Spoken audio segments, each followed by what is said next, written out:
جا رہے ہیں، اچھا میری امتی جب تو بیت الخلاء جائے تو پڑھ بسم اللہ اللہم انی اعوذ بک من الخبث والخبائث۔ جانا بیت الخلاء ہے، اپنی ضرورت پورا کرنی ہے، لیکن یا رسول اللہ دعا کا کیا مقصد؟ یہاں پہ چلو مسجد میں آئے تو دعا سمجھ میں آتی ہے، لیکن واش روم میں جانے سے دعا کا کیا تعلق ہے؟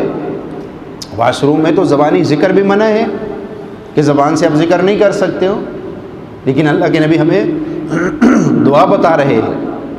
کیوں؟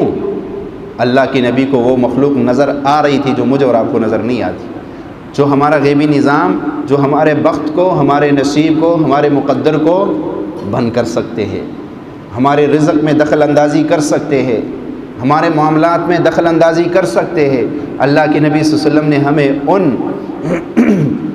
اللہ کے نبی صلی اللہ علیہ وسلم نے ہمیں ان مخلوق سے بچانے کے لیے کہ وہ مخلوق تمہاری زندگی میں تمہیں تنگ نہ کرے، تمہاری زندگی میں کوئی پریشانی پیدا نہ کرے، تمہاری زندگی میں کوئی رکاوٹ کھڑی نہ کرے، اس کے لیے تم اس دعا کو اپنے ساتھ لگا لو۔